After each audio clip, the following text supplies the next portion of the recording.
Hey girl, hey, welcome back to my channel. It's your girl Misha. Thank you guys for joining me yet again for another review. If this is your first time here, then welcome. I review Ready to Love as well as other TV shows and reality shows. And I do it with an entertaining twist and a little bit of laughter. If you are here for a second or third time and you have not yet decided if you want to keep hearing me speak my speech, but you keep showing up, then go ahead and hit that subscribe button for me right now. And let's get into it, y'all. All right, y'all. So tonight we are reviewing Ready to Love Season 4, Episode 4, honey. Okay. Now listen to me on. I don't know if Oprah has a COVID budget or if there's some cutbacks going on or what have you, but this was a whole 25 minutes of an episode.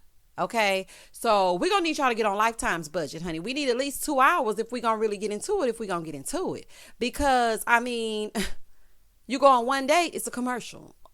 Dragonfly Jones, come on, she talking to Troy, it's a commercial. Joel got his shirt off, and then we come back, it's a commercial. Honey, I don't know what's happening, but let's get into it, y'all. So the ladies meet up with nephew Tommy on Do Better, and they meet at the ladies' lounge, okay? So he tells them, it's going to be their turn to eliminate a man. So y'all know last week was the women, and this week a man will be eliminated. Okay, he tells them their mission is to dig deeper. Okay. So he said, go to the house, honey, and see what all's doing. Get into their personal space. See if they got any STD medication or any women's clothing, honey. I'm just saying, child, this is Houston, okay? I mean, that's what I heard. He didn't really say go look for the STD medicine of it all. But, I mean, I'm just saying, honey, take your phone and then Google them pills in the pill cabinet, okay? Here we go. So the first date that we see is Vernisha. She goes over to Joel's house and she showed up looking good. Okay, Vernisha looking cute and casual. And that house is nice, Mr. New Orleans. I loved it. Okay. So Vernisha comes in and Joel gives her a hug and he gonna say, ooh, that baby was feeling like a good night on Bourbon Street and some warm beignets. You feel me? Honey, I ain't got an accent, but y'all know what I'm talking about. He didn't exactly say those words. He said some other stuff. But I feel like she smells like a warm beignet. They smell good and they taste good, honey. Go on down to Cafe Du Monde if you have not. Okay. So they sit down and, she starts getting her food because he cooked her breakfast. I loved that. I love intimate dates. And this right here doesn't get any more intimate than a man cooking for you. And what I loved about you, Vernisha, is that you were not afraid to eat. Honey, get in there and eat those cold eggs because they did look like they would look cold. Go in there and eat, honey, and show him that you are a down-to-earth girl. I loved it. I loved all of that, okay? So she starts eating the breakfast he cooks, and then they started talking about him losing his wife, and he said, when I lost Courtney, it really changed some things in me. And she said, well, for the bad or for the good? He said, I can't say either way. I'm just saying it did change some things in me. Okay, Joel. That was a nice answer, but I really wish that you would have kind of elaborated because if something changes you, you know which direction it changed you in. Me quite personally and quite frankly, my soon-to-be ex-husband has changed me in a way where I'm really closed off. And I know that relationship requires me having therapy after it because it changed me for the worse. So, I kind of feel like you knew which way it changed you, honey. I mean, come on. But he did say, it did let him know that he's not opposed to opening up and finding somebody to love. He knows that it didn't hinder him from that. So, I guess I appreciate that part. Joel, honey, it's still early. I like your authenticity. I like your vibe. I loved your house. But I'm just waiting to see how you're going to unfold throughout the episode. Okay? So she said, well, what do you like about me? He said, I like that you're a mother. I like your motherhood journey. I like the way that you made it do what it do. Honey, as a single parent, you were navigating life's problems all by yourself. And I appreciate that. Okay. So she asked him, she said, well, I feel like it's really easy, and you when you talk about your kids, you light up and just everything about you. I just like it. But Vernisha did say it's still early, but she likes their connection. He's like, oh, you think we got a connection? She was like, oh, you don't?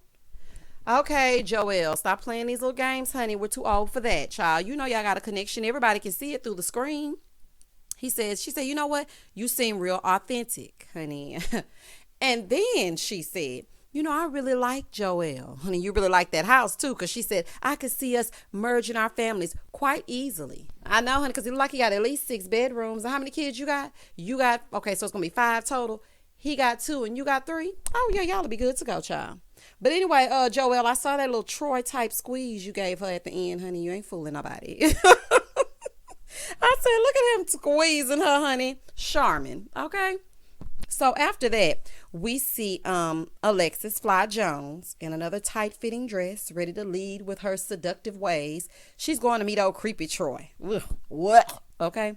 She said, I found out Troy's telling everybody the same thing. Girl, what did you expect? It's him. Girl, I knew that on the first night, child. All of us out here could see it. Y'all in the flesh, and you can't see it? Girl, okay. So she said, I found out Troy's telling everybody the same thing. So when she comes in, he greets her with one of his nasty COVID kisses. And Troy looks like he gives wet kisses. Leave the whole side of your face wet. Ugh. Oh, my goodness. I just can't. So he starts telling these lies about how her energy and her synergy and whatever else ends with G. He was talking about all that, honey. Gone. Telling her, I'm just getting butterflies. I'm getting a few butterflies. Then he starts doing this little ditty bop. Boy, gone somewhere, honey. You're not feeling no butterflies. Oh, lying boy. Anyway, so she's sitting there looking. Talking about, well, oh, really? You getting butterflies? Oh, well, yeah. She was like, well, you keep calling me and I'm not answering. Did you notice that? Honey, he didn't. Child, because that ain't even what he led with. He came in, honey. He been talking to the rest of them. So he can't worry about if he been talking to you. Child, Alexis, you so silly. So she said, you keep telling me that I'm in your top. And also you were talking about potentially taking me on a birthday trip. You remember that? He just looking, yeah, I remember that. She was like, well, you're telling everybody that they're in your top and you're telling all of us the same thing. And then you start doing all this kissing. You kiss me and everybody else. He said, I didn't kiss you today. Boy, is that old age causing memory loss? Like, what is wrong with you? You literally kissed her on the cheek when she came in here. She was like, no, you kissed me on my cheek or my forehead. You don't remember? Well, that's not me. That is you. Child, he might have dementia, child. Anyway, so she was like, basically you putting your mouth on everybody and I'm not going to be able to do it because you're telling me and her and her and her all the same thing. She was like, we are supposed to date other people. That is cool. But I feel like it's a way you need to go about it. And this is my thing. If he already starting out lying and has, convenient amnesia, then child, that's a huge red flag. I don't care how many trips he taking me on, child. I would not want to be bothered with Troy. Because it shows he's going to manipulate you and gaslight you, which is probably why he has been single 51 years. All right, let's move forward, honey. I'm tired of talking about him already, child. Troy is just yucky.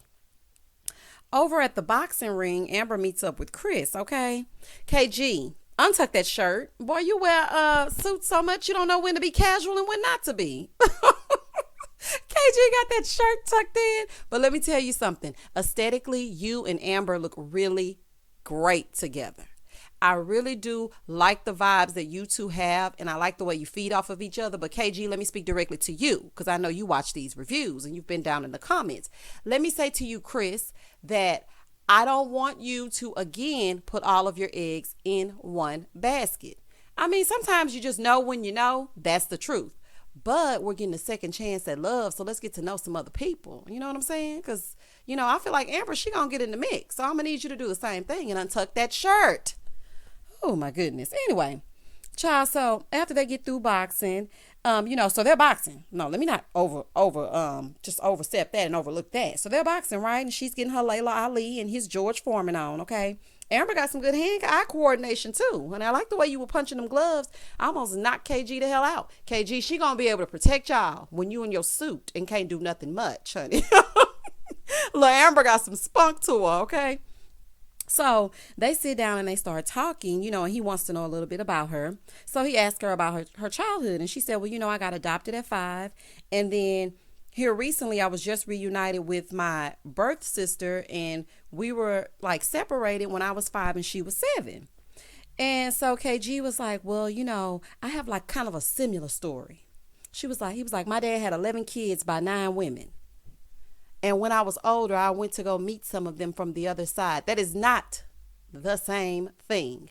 They were separated, okay, and put into the foster care system. And she was adopted. KG, you're not even listening. Oh, my goodness. But Amber, look, I like the fact that you are letting your hair down with him. You seem a little softer when it comes to Chris. You're smiling, lighten up. I like that. Okay, Amber. And Amber, let me just say one thing to you, honey. I apologize for calling you Amanda last week. Honey, it was so many moving parts and everybody was moving around and Dragonfly Jones was zhuzhing all in everybody's face. Honey, I got confused. So my apologies. But I do like the fact that you are opening up to KG. I really did like that. So then she says, you know what? As they're talking, KG was like, yeah, I got a whole lawyer on my hands. And so then she said, I'm actually a DA. Baby, what she say that for? All KG heard was cha-ching, cha-ching, light bill, cable bill, gas bill, mortgage, honey. He was like, hit the jackpot, honey. KG said, your stock just went up, honey. I know it did, child. Pay all them bills. Help you pay all of those bills, honey. No, she got a steady check coming in. KG said, he felt good about him being the first person that she shared that with and that the other men weren't ready for her. Child, boy gone, honey. KG said, your secret's safe with me. They don't call me the vault for nothing. All right, KG. Over here with Stacy, who I'm really not too fond of, she invited David to Pilates, okay? So David says, he likes a woman to be aware of her physical being and to keep it tight and right, honey, because he likes physical touch. He said, I want to touch feet in the bed. Boy, we ain't got to keep our feet in shape. Our feet don't change. Your feet might get a little fat if you eat too much salt. But other than that, your feet are fine. Child, go on, get over there with Liz, honey, and be quiet. Not you want to touch feet in bed, but you want her to keep, you're not making no sense, honey. Go ahead on.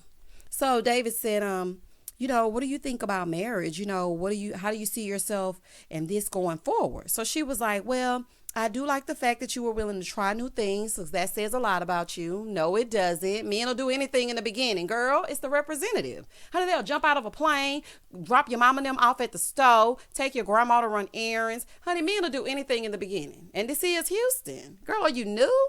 Child, The fact that he showed up late is more of the problem, not the fact that he showed up and he's willing to try something new. It's Pilates.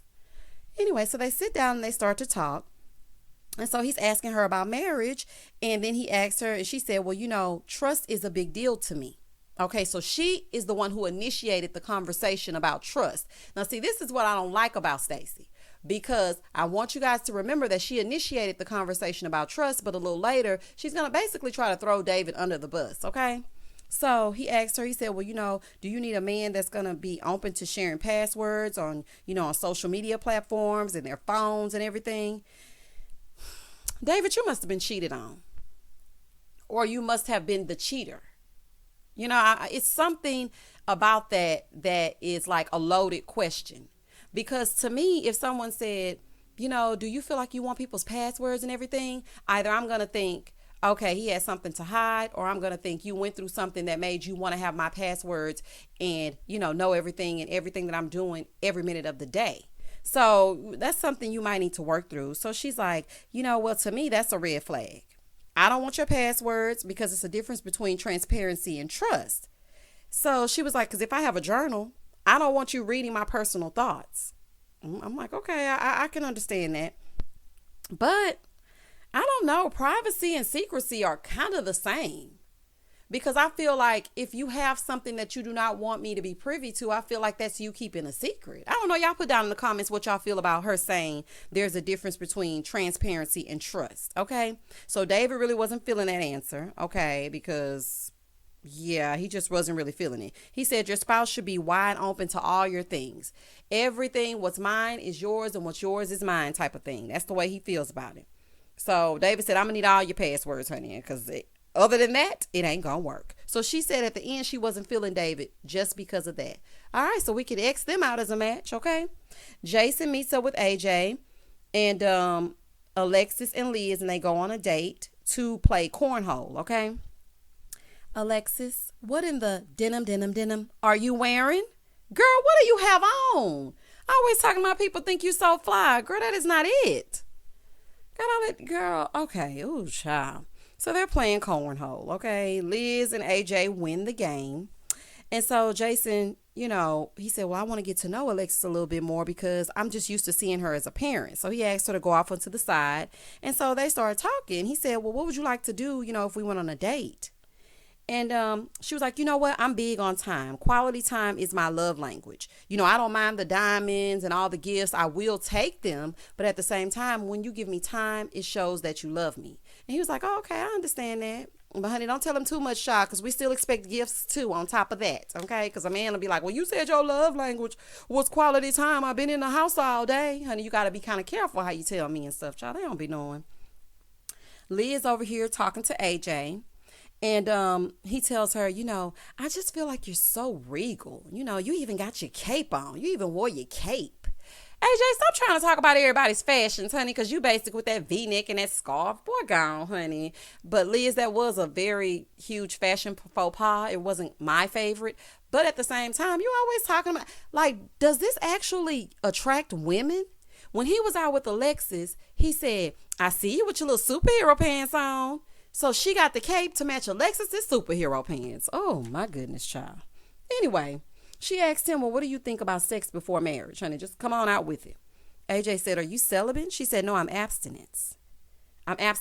Liz, get on over there to David. Child, y'all are just wasting each other's time. I'm going to tell y'all who should be matched up at the end of this, okay? Oh, my goodness, because this is just ridiculous. Back over on the other side, Alexis is over there making, what's this child's name? Over there making Jason feel uncomfortable, child. He's scooting further and further apart as they have their conversation. He's just scooting over and scooting over and scooting over. I'm like, oh my goodness, child, what is happening? So anyway, those two are talking, and Jason said, women, y'all go through a lot. And so Fly said, yeah, it's hard out here for a woman. And then in the confessional, Alexis said, Jason, I like him, but the only thing is he won't relax enough with me. He's sitting so far apart from me, honey. And look, the thing that you say next, if you keep on talking like that, honey, he gonna be sitting on the floor.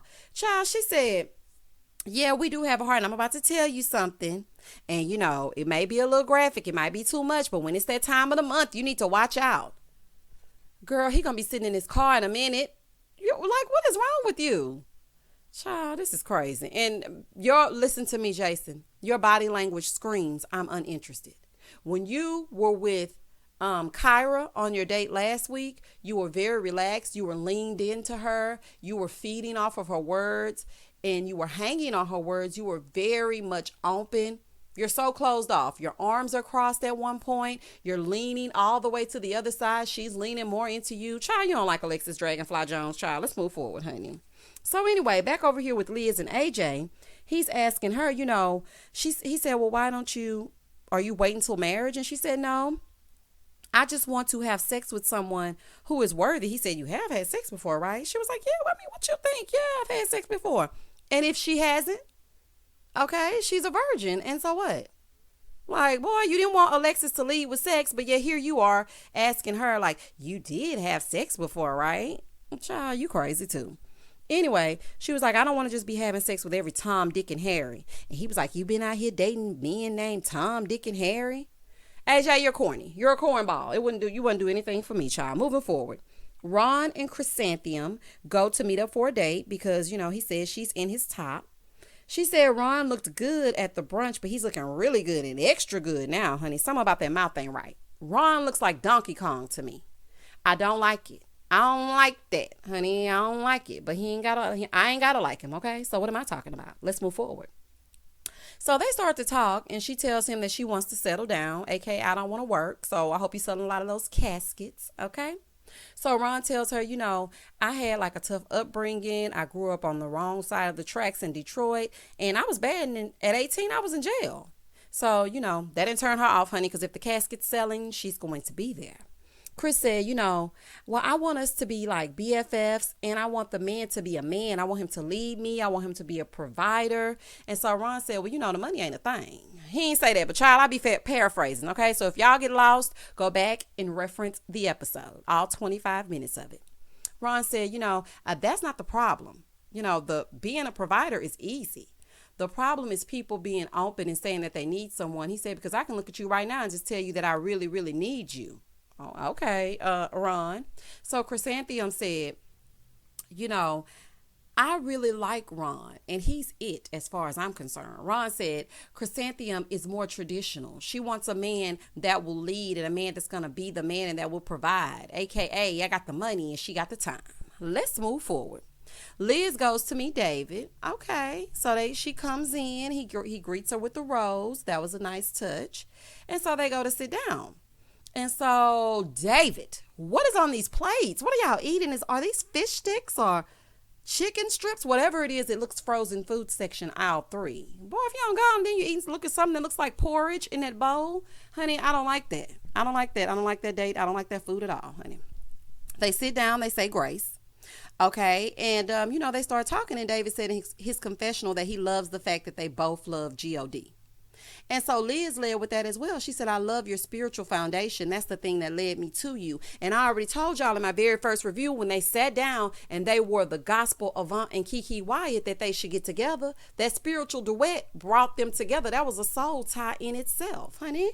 Go on, met y'all up and gone, child. We don't even need y'all to go on no more dates, honey. Y'all done. One and done. Okay. You can go to therapy with him, hold his hand and pray over him. And he could sit there and y'all could read scriptures and wait until y'all married to go to Pound Town.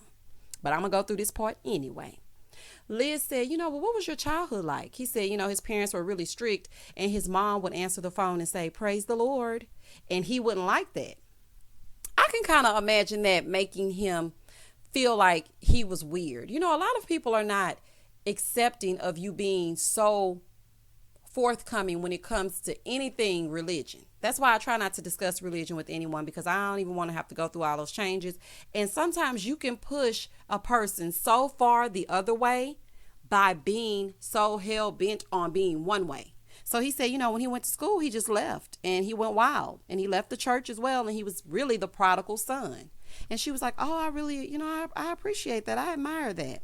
So David said something that was really poignant, and it stuck out to me. He said that a lot of times women want men to be transparent and vulnerable, but they're not a safe space. He feels like that women will judge you. But he said he feels like Liz is not that type. I agree with that. And y'all can say whatever you want to say down in the comments and let me know if you agree with that as well, or if you don't. But the reason why I agree with that is because I do feel like as women, sometimes we will look at a man and hear and say, we want you to open up. Tell me what's wrong. Tell me this, tell me that. And then, it can have a little bit of judgment behind it after they open up. So I kind of felt him on that, but it goes both ways, because men, they take all of your intake, honey. They have a whole, they take all the intel, and then on Mad Day, all of it comes out. That's why you ain't had no daddy. That's why you ain't got no hair in the back. That's why your wig making your edges fall out. Like, they'll take some stuff and twist it around too, honey. So, David, it goes both ways, child. But I did feel you on that, okay? He starts to talk about his marriage. He said he was in his early 20s. And, he tells the story that he was showing up, doing everything that he could, and he just experienced her walking out after 1 year. This is my thing, honey. Liz said, with that being said, do you feel like you can give love to that one person? He said, I'm not scared. I just want to make sure nobody leaves again. David, that's scared. Okay? If you're afraid that someone will leave you again, then you're scared. You have abandonment issues. You might need to go see a therapist, because I don't feel like you've worked through all of that. And I think you are ready to experience love, but I don't think you're ready to be in a relationship just yet. That's just my observation. And then I saw you crying in some previews for the other ones, honey. And I just think you might need to do a little bit more work. Okay. So he was like, I want somebody to take me in the frame that I'm in. To me, that says you're broken and you need therapy and you have emotional baggage, because take me in the space that I'm in means I need a little bit of work, and I'm gonna need you to ride or die with me. And so Liz was like, I really like David, and I feel like we have some of the same values. So if he rocking, I'm rolling, quite frankly. The ladies meet back up at the ladies lounge. Child, listen, these fashions that Houston is giving, they're a bad look. Oh, I just want to say on behalf of Houston, Texas, that we don't all dress this way. Okay? Because some of these outfits coming into this ladies lounge are quite questionable. Okay? Cut that out, y'all. Nephew Tommy says, I feel like there might be some love connections starting on their own. And it might be some love stories being written. Vernisha was over there blushing because her and Joel look so good together. And I hope that they do. Aesthetically, they look great. Amber and KG, y'all look great. Liz and David, y'all look great together. I really wish this show was just put the person who together who you know matches and see if they stay together at the end or not. But then that would kind of be like Married at First Sight without the idiots in the marriage. Okay, let's move forward. Just a side note. Anyway, nephew Tommy says he feels like there's some love stories being written. So Vernisha was like, Joel and I had a date. I met him at his house and he cooked for me. He cooked breakfast. Vernisha, don't tell him too much, honey, because Stacy over there looking. She was looking at Joel as well. So don't tell him too much, child. Just be like, we went on a date. Everything was cool, honey. So Tressa said, I like him as well. I love that accent. See what I'm saying, child? But y'all notice she didn't mention Dietrich, okay? Honey, Dietrich, you might be in danger. So Liz said, I went to David's house and getting to know him was like a breath of fresh air, especially him loving the Lord. So the deacon and the deaconess, they belong together. Okay. Amber said, well, I went on a one-on-one date with KG. Well, everybody calls him KG, but I call him Chris. I know that's right, Amber, honey. You better call your man by his government. Okay. So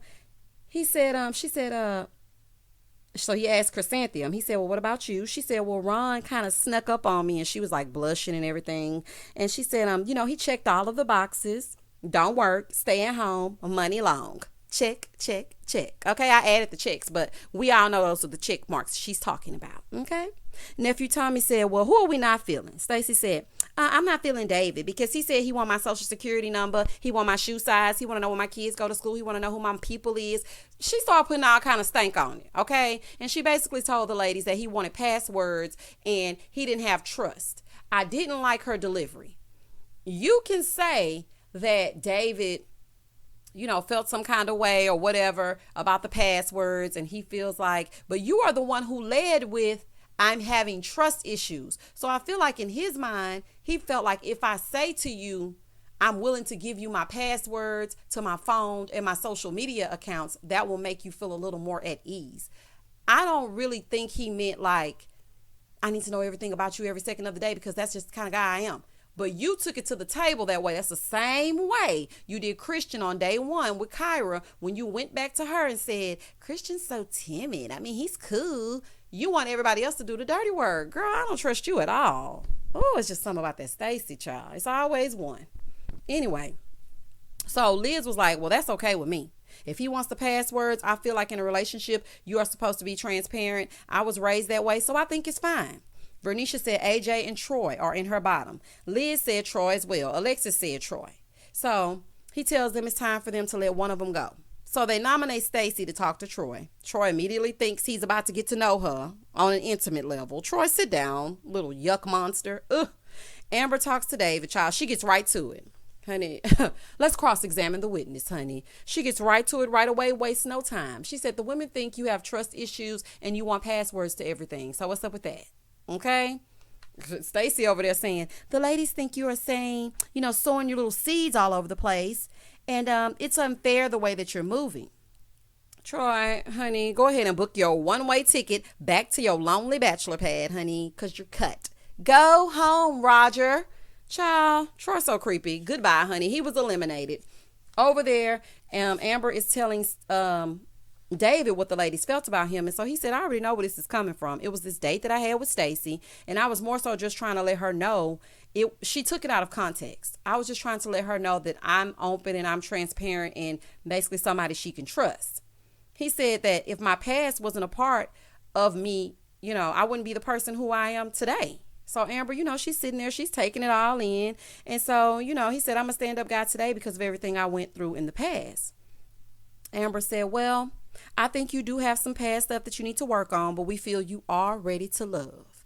And that was that on this episode. Honey, listen, I don't know what it is. It's something missing about this season. There's no breakout star. There's no memorable person. There's nobody that I say, let me see what this person gonna do this week. Troy was about it, but he was memorable for a whole other disgusting reason, okay? But let me just break down my predictions and who I feel should couple up based on these dates. Tressa, it may be time for you to go home. As much as I like you, I do feel like it may be time for you to dip out. Alexis, you are going on so many dates, honey. I didn't know you were going to be such a hot commodity. I felt like it was going to be Stacy or Chrysanthemum or Vernisha that was going to be more, upfront with all these dates and have her hand in a lot of pots. But, honey, I was wrong. But I feel like going forward, I don't really see anybody for Alexis. I feel like Alexis, Kyra, and AJ are going to be in some kind of love triangle. KG and Amber, you stuck like glue now, Amber, honey, because KG, once he puts his eggs in that basket, that's all she wrote. Liz and David, go on, sing yourself and sing your hymnals on together, honey, because ain't going to be nobody else for the two of you. Okay, as far as Vernisha and Joelle, I really think that they should try to give it a go. I want to see a little bit more of their dates and see what all's doing. But at the same time, I feel like Stacy is going to try to get over there to Joelle as well, because this is just the first solo date. Chrysanthemum, you like Ron. Okay. And yeah, I don't know. I just feel like, and Kyra, honey, I'm going to need to see a little bit more of you. Child, the courts are closed. It's COVID. I'm going to need you to be on the scene. Let's be seen, child. But anyway, so that is my assessment and review of Ready to Love for this episode 4. I hope that you enjoyed it. Please do not hesitate to share, like, and comment down below. I read each and every one of your comments. I'm always ready to chat in the comment section, okay? As always, stay safe, stay blessed, spread love, not germs. Peace.